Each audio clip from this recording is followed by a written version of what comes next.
नमस्ते दोस्तों। तो अब हम चालू करेंगे प्रमुख संवैधानिक संशोधन। कौन कौन से संशोधन हैं, तो चलिए शुरू करते हैं। पहला संविधान संशोधन अधिनियम कब आया? तो 1951 में आया दोस्तों। और उसमें मेन चीज़ें क्या थी, तो चलिए शुरू करते हैं। पहला संविधान संशोधन अधिनियम 1951 में आया। राज्य को सामाजिक आर्थिक रूप से पिछड़े वर्गों के उन्नति के लिए विशेष प्रावधान करने का अधिकार दिया गया। संपदा अधिग्रहण का प्रावधान करने वालों कानूनों की सुरक्षा का प्रावधान किया गया। प्रथम प्रधानमंत्री श्री जवाहरलाल नेहरू ने भूमि सुधार और इसमें शामिल अन्य कानूनों को न्यायिक समीक्षा को बचाने के लिए 9वीं अनुसूची जोड़ी गई। बाद में अनुच्छेद 31, 31 का 31 खा जोड़े गए। अनुच्छेद 19(1) पर प्रतिबंधों में 3 आधार जोड़े गए: लोक व्यवस्था, विदेशी राज्य के साथ मैत्रीपूर्ण संबंध और किसी अपराध के लिए उकसाना। किसी व्यवसाय अथवा व्यापार का राष्ट्रीयकरण करने के राज्य के लिए कदम के वैधता और व्यापार और वाणिज्य के अधिकार के उल्लंघन के आधार पर इसे अमान्य नहीं किया जाना। 7वां संविधान संशोधन अधिनियम 1952 में आया। उच्च न्यायालयों के क्षेत्राधिकार में केंद्र शासित प्रदेशों को शामिल किया गया। उच्च न्यायालय के अतिरिक्त कार्यवाहक न्यायाधीशों की नियुक्ति का प्रावधान किया गया। 2 या 2 से अधिक राज्यों के लिए एक साझा उच्च न्यायालय का प्रावधान किया गया। राज्यों के वर्ग का, खा, गा, घा को समाप्त कर उन्हें 14 राज्यों, 6 केंद्र शासित प्रदेशों में पुनर्गठित किया गया। 9वां संविधान संशोधन अधिनियम 1960। भारत पाक समझौता 1958 के परिणामस्वरूप भारतीय राज्य क्षेत्र में समायोजन हुआ। बेरुवाड़ी यूनियन पश्चिम बंगाल और भारतीय राज्य क्षेत्र को पाकिस्तान को सौंपा गया। 24वां संविधान संशोधन अधिनियम 1962 पुडुचेरी को भारत के संघ में शामिल किया गया। केंद्र शासित प्रदेशों हिमाचल प्रदेश, मणिपुर, त्रिपुरा, गोवा, दमन दीव तथा पुडुचेरी के लिए विधानमंडल एवं मंत्रिपरिषद के गठन का प्रावधान किया गया। 16वां संविधान संशोधन अधिनियम 1963 राष्ट्रीय एकता की सुरक्षा के लिए स्वतंत्र भाषण एवं सभाओं को सीमित करने के लिए सरकारी अधिकार का विस्तार किया गया। पद की शपथ में भारत के प्रति एकता प्रतिबद्धता शामिल होना आवश्यक है। 24वां संविधान संशोधन अधिनियम 1971 मूल अधिकारों सहित संविधान के किसी भी भाग में संशोधन करने के लिए संसद की शक्ति की पुष्टि की गई। राष्ट्रपति को संविधान संशोधन विधेयक पर अपनी सहमति देना अनिवार्य कर दिया गया। 24वां संविधान संशोधन अधिनियम 1971 के द्वारा 25वां संविधान संशोधन अधिनियम 1971 संपत्ति के अधिकार को सीमित किया गया। अनुच्छेद 39 के तहत कानूनों को अनुच्छेद 14, 1931 पर आधारित चुनौतियों को संरक्षित किया गया। 26वां संविधान संशोधन अधिनियम 1901 पृथ्वी पर रियासतों के पूर्व शासकों के विशेषाधिकार समाप्त कर दिए गए। 26वां संविधान संशोधन अधिनियम 1971 के द्वारा 35वां संविधान संशोधन अधिनियम 35वां संविधान संशोधन अधिनियम 35वां संविधान संशोधन अधिनियम सिक्किम का संरक्षित राज्य का दर्जा समाप्त कर दिया गया तथा भारतीय संघ के सहयोगी राज्य का दर्जा प्रदान किया गया। भारतीय संघ के साथ सिक्किम के समायोजन के नियमों शब्दों को निर्धारित करने वाली 10वीं अनुसूची जोड़ी गई। 35वां संविधान संशोधन अधिनियम के द्वारा 10वीं अनुसूची जोड़ी गई। 36वां संविधान संशोधन अधिनियम 1975 सिक्किम को भारत संघ के पूर्ण राज्य का दर्जा दिया गया। 10वीं अनुसूची को समाप्त कर दिया गया। 39वां संविधान संशोधन अधिनियम 1975 राष्ट्रपति, उपराष्ट्रपति, प्रधानमंत्री, लोकसभा अध्यक्ष का निर्वाचन भारतीय न्यायालयों की जांच से मुक्त रखा गया। इसे आपातकाल 1975 से 77 के दौरान लागू किया गया। 42वां संविधान संशोधन अधिनियम 1976 लघु संविधान प्रस्तावना में 3 नए शब्द समाजवादी, पंथ निरपेक्ष, अखंडता जोड़े गए। नागरिकों के मूल कर्तव्य जोड़े गए। नया भाग 4 का जोड़ा गया। नए 4 के नीति निषेध तत्व जोड़े गए, अर्थात बच्चों का स्वास्थ्य विकास। 4 नए नीति निर्देशक तत्व जोड़े गए। बच्चों का स्वास्थ्य विकास अनुच्छेद 39, सामान्य निःशुल्क विधिक सहायता अनुच्छेद 39 का तथा उद्योगों के प्रबंध में श्रमिकों की भागीदारी अनुच्छेद 43 का तथा पर्यावरण, वन एवं वन्यजीवों का संरक्षण अनुच्छेद 48 का। और एक बात याद रखना, अभी तक 4 बार नीति निर्देशक तत्वों में संशोधन किया जा चुका है। डीपीएसपी और मौलिक अधिकार। डीपीएसपी को मौलिक अधिकारों को श्रेष्ठ माना गया। चुनाव 2001 की जनगणना तक निर्वाचित क्षेत्रों में परिसीमन में देरी की गई तथा संसद राष्ट्रपति की सलाह को बाध्यकारी बनाया गया।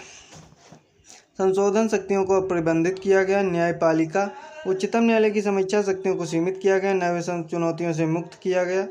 संघवाद 5 विषयों को समवर्ती सूची में स्थानांतरित किया। शिक्षा, वन, वजन माप, जंगली जानवरों और पक्षियों को संरक्षण, न्याय प्रशासन, आपातकालीन प्रावधान, स्थानीय आपातकाल की अनुमति दी गई, राष्ट्रपति शासन 1 वर्ष तक बढ़ाया गया।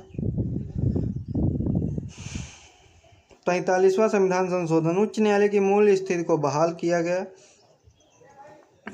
तथा हाईकोर्ट को प्रत्येक राज्य और केंद्र शासित प्रदेश में मूल अधिकार क्षेत्र के प्रमुख सिविल अदालती के रूप में स्वीकृति प्रदान की गई। इस प्रकार उनके पास किसी भी केंद्रीय कानून को संवैधानिक रूप से अमान्य घोषित करने का अधिकार क्षेत्र होगा।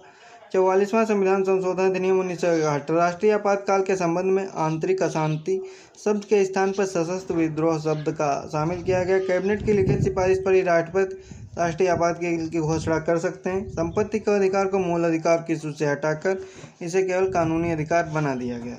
अनुच्छेद 20 और 21 द्वारा प्रदत्त मूल अधिकारों को राष्ट्रीय आपातकाल के दौरान निलंबित नहीं किया जा सकता है। 52वां संविधान संशोधन अधिनियम 1985, दल बदल के आधार पर संसद और राज्य विधानसभाओं के सदस्यों की निर्भरता का प्रावधान किया गया। इस संबंध में विवरण हेतु एक नई 10वीं अनुसूची जोड़ी गई। 52वें संविधान संशोधन द्वारा 10वीं अनुसूची जोड़ी गई। 91वां CAA 2001, विभाजन के अपवादों को हटाकर दल बदल विरोध कानून मजबूत किया गया।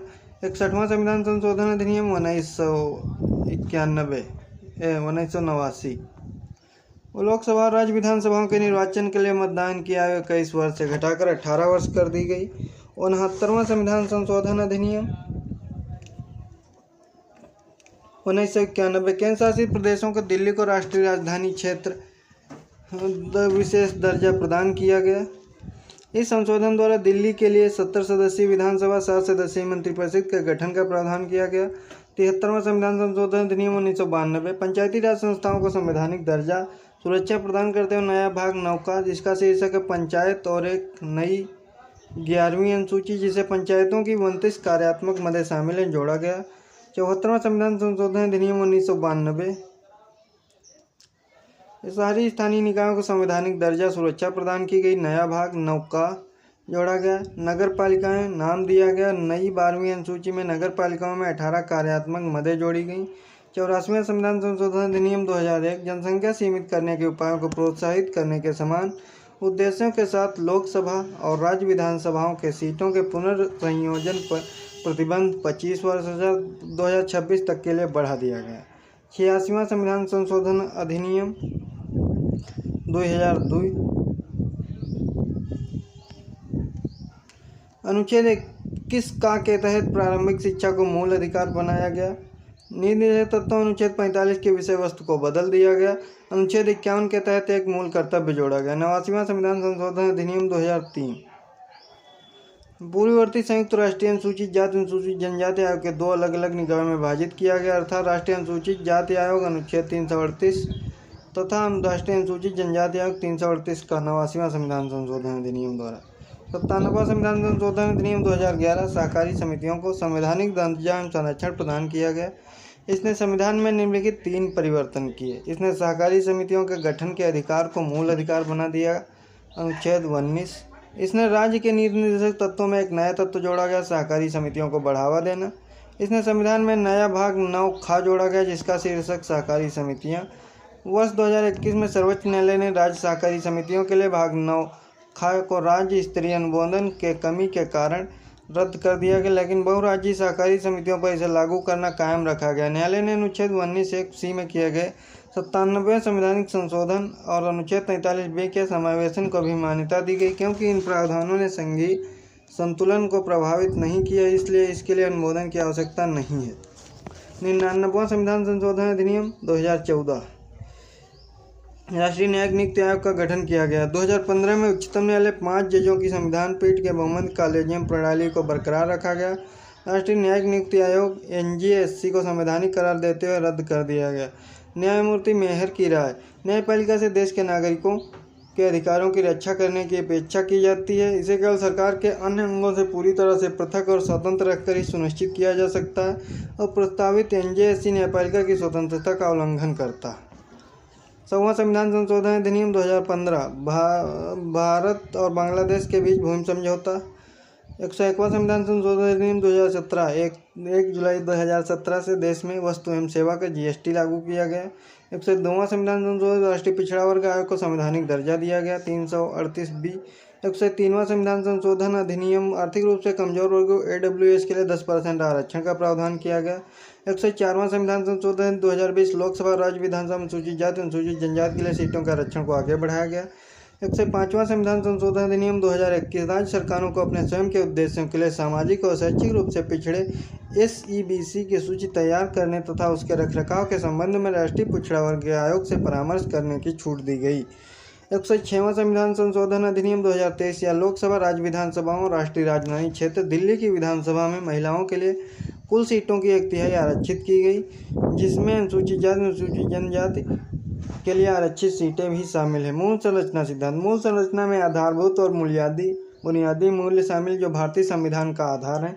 यह न्यायिक रूप से नव प्रवर्तित सिद्धांत है जिसे न तो संविधान में और न ही उच्चतम न्यायालय या किसी अन्य न्यायालय द्वारा परिभाषित किया गया। उच्चतम न्यायालय ने विभिन्न मूल संरचना सिद्धांत का आधार है। संसद द्वारा अनुच्छेद 368 के तहत मूल संरचना में संशोधन नहीं किया जा सकता है। वर्तमान इस अनुच्छेद 368 के तहत संसद मूल अधिकारों सहित संविधान के किसी भी भाग में संशोधन कर सकती है, लेकिन संविधान की मूल संरचना प्रभावित किए बिना। उच्चतम न्यायालय ने अभी भी यह परिभाषा या स्पष्ट करना बाकी संविधान की मूल संरचना है क्या। मूल संरचना सिद्धांत से संबंधित प्रमुख मामले, शंकरी प्रसाद 1951। इस मामले में इस बात पर विचार किया गया कि संसद अनुच्छेद 368 के तहत मूल अधिकारों में कटौती कर सकती है। संपत्ति के अधिकार में कटौती करने वाले पहले संशोधन अधिनियम 1951 की संवैधानिक वैधता को चुनौती दी गई। उच्चतम न्यायालय अनुच्छेद 368 के तहत संसद मूल अधिकारों में संशोधन कर सकती है। अनुच्छेद 13 में केवल साधारण कानून शामिल हैं, संविधान संशोधन कानून नहीं। मूल अधिकारों को न्यून करने वाले संशोधन अनुच्छेद 13 के तहत शून्य नहीं हो सकते हैं। गोलकनाथवाद 1967। 17वां संविधान संशोधन 1964 को चुनौती दी गई, जिसमें कुछ राज्य कानून को 9वीं अनुसूची में शामिल किया गया। उच्चतम न्यायालय मूल अधिकार लोकोत्तर अपरिवर्तनीय है। संसद किसी भी मूल अधिकार को कटौती नहीं कर सकती या वापस नहीं ले सकती। संविधान संशोधन अधिनियम 13 के तहत कानून, इसलिए मूल अधिकार का उल्लंघन करने वाला कोई भी संशोधन 13 के तहत शून्य होगा। गोलकनाथ मामले पर प्रतिक्रिया।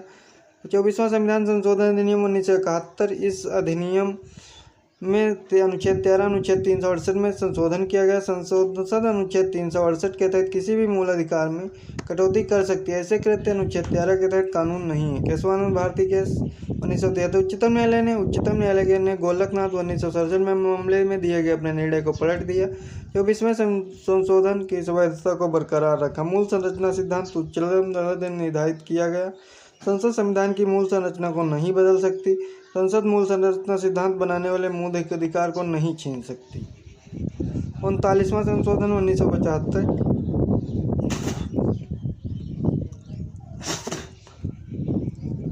प्रधानमंत्री लोकसभा अध्यक्ष के बीच निर्वाचन संबंधी विवादों को न्यायालय में क्षेत्राधिकार से बाहर रखा गया।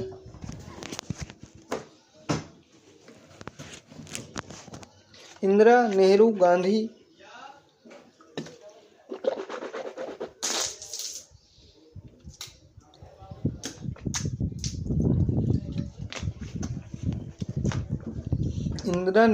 केस 1975। उच्चतम न्यायालय ने 39वां संशोधन अमान्य कर दिया, कहा कि न्यायिक समीक्षा मूल संरचना का एक भाग है। 42वां संविधान संशोधन 1976। अनुच्छेद 368 में संशोधन किया गया कि संसद विधायी शक्ति पर कोई सीमा नहीं। किसी भी संविधान संशोधन को न्यायालय में चुनौती नहीं दी जा सकती।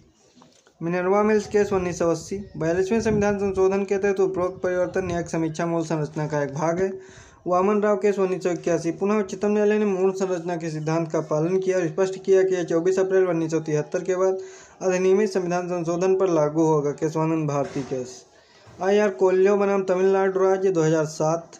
उच्चतम न्यायालय ने फैसला सुनाया कि सभी कानून 9वीं अनुसूची में शामिल कानून सहित न्यायिक समीक्षा के दायरे में आएंगे यदि वे संविधान की मूल संरचना का उल्लंघन करते हैं। न्यायमूर्ति KS पुट्टास्वामी सेवानिवृत्त बनाम भारत संघवाद 2000। निजता के अधिकार को मौलिक अधिकार के रूप में मान्यता दी गई। तो देखिए दोस्तों, ये जो केस हैं इन्हें याद करना बहुत आवश्यक है। शंकरी प्रसाद कब आया? 1951 में। गोलकनाथ 1967 में। केशवानंद भारतीवाद 1973 में। नेहरू गांधी केस 1975 में, वामन राव केस 1981 में, मिनर्वा मिल्स केस 1980 में, IR कोल्हो बनाम 2007 में। 99वां संविधान संशोधन न्यायाधीशों की नियुक्ति के लिए कॉलेजियम प्रणाली के स्थान राष्ट्रीय न्यायिक नियुक्ति आयोग NJSC का प्रावधान किया गया। उच्चतम न्यायालय ने किया यह संशोधन अमान्य क्योंकि न्यायपालिका की स्वतंत्रता मूल संरचना का भाग है। मूल संरचना सिद्धांत केशवानंद भारती वाद में है, जिसमें 50 से 6 मत विभाजन संवैधानिक पेस्ट का निर्णय लिया गया। अभूतपूर्व निर्णय 68 कार्य दिवसों की चर्चा के बाद है, जो सर्वोच्च न्यायालय की अब तक की सबसे लंबी सुनवाई है। मूल संरचना के तत्व विभिन्न निर्णयों में सामने है। विधायिका, कार्यपालिका, न्यायपालिका के मध्य शक्तियों का पृथक्करण, संविधान की पंथ निरपेक्ष चरित्र, संविधान का संघीय स्वरूप, कल्याणकारी राज, सामाजिक आर्थिक न्याय, वैयक्तिक स्वतंत्रता एवं गरिमा, विधि का शासन, स्वतंत्र एवं निष्पक्ष निर्वाचन, मूल अधिकार नीति जैसे सिद्धांतों के बीच संतुलन, न्याय तक प्रभावकारी पहुंच, अनुच्छेद 32, 136, 141, 142 के अंतर्गत उच्चतम न्यायालय को प्राप्त शक्तियाँ। भारतीय राजनीति की प्रमुख संप्रभु लोकतांत्रिक गणराज्य प्रकृति, संविधान की सर्वोच्चता, राष्ट्रीय एकता और अखंडता, न्यायिक समीक्षा, संसदीय प्रणाली, समता का सिद्धांत, न्यायपालिका की स्वतंत्रता, संविधान संशोधन में संसद की सीमित शक्ति, मूल अधिकार, आधारभूत सिद्धांत, अनुच्छेद 226, 227 के अंतर्गत उच्च न्यायालय की शक्तियाँ। मूल संरचना सिद्धांत पर बल देते हुए मिनर्वा मिल्स 1980 मामले में ऐतिहासिक निर्णय में मुख्य न्यायाधीश YV चंद्रचूड़ ने भारतीय गणतंत्र को याद दिलाया कि संसद को भी संविधान के मूल सिद्धांत के समझ झुकना होगा। वह इसमें परिवर्तन कर सकती, लेकिन इसे समाप्त नहीं कर सकती, क्योंकि बिना सीमाओं वाला संविधान संविधान होता ही नहीं। वरीयता क्रम भारत गणराज्य वरीयता क्रम केंद्रीय गृह मंत्रालय द्वारा अनुरक्षित एक प्रोटोकॉल सूची है। इसमें भारत सरकार पद और कार्यरत पदावधि पदाधिकारियां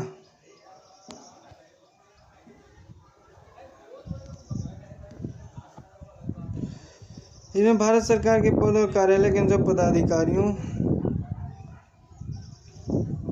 और विवरण दर्ज किया जाता है। यह राजकीय और औपचारिक अवसरों के लिए जो सरकार के दैनिक कामकाज में इसका उपयोग नहीं है। सबसे महत्वपूर्ण गणमान्य व्यक्तियों का वरीयता क्रम इस प्रकार: राष्ट्रपति, उपराष्ट्रपति,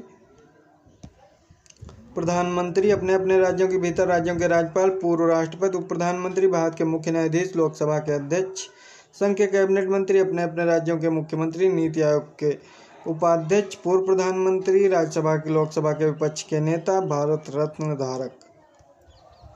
भारत में मान्यता प्राप्त राष्ट्रमंडल देशों, असाधारण और पूर्वाधिकारी, राजदूत और उच्चायुक्त, अपने अपने राज्यों से बाहर राज्यों के मुख्यमंत्री, अपने अपने राज्यों के बाहर राज्यों के राज्यपाल, सर्वोच्च न्यायालय के न्यायाधीश, संघ लोक सेवा आयोग के अध्यक्ष, मुख्य चुनाव आयुक्त, भारत के नियंत्रक महालय का परिचय, राज्यसभा के उपसभापति, राज्यों के मुख्यमंत्री, लोकसभा के उपाध्यक्ष, नीति आयोग के सदस्य, संघ के राज्य मंत्री, भारत के महान्यायाधीश, कैबिनेट सचिव, अपने अपने केंद्र शासित प्रदेश के लेफ्टिनेंट गवर्नर जनरल। तो दोस्तों, आज हमने वरीयता क्रम और ये जो है प्रमुख संवैधानिक संशोधन अधिनियम और मूल संरचना संविधान की, ये सब हमने पढ़ लिया है। अब हम अगले वीडियो में शासन प्रणाली को पढ़ने का प्रयास करेंगे। तब तक के लिए धन्यवाद। नमस्ते दोस्तों।